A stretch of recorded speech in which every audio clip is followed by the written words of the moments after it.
Hello and welcome to Do It Yourself channel. Today I will show you where to find the option and how to enable keyboard auto replace function in Samsung Galaxy S24 Plus phone. So where to look for our keyboard options? First we need to go to settings. Then in settings we need to scroll to general management options menu. Next we need to go to Samsung keyboard settings, and here we are looking for auto replace function, as you can see here, and here is the switch. So we can turn it on or off using this switch right here.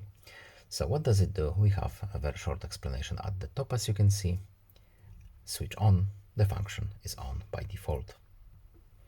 And that's all. I hope this video is helpful to you. Please leave a like and subscribe. Have a nice day and see you in the next video. Goodbye.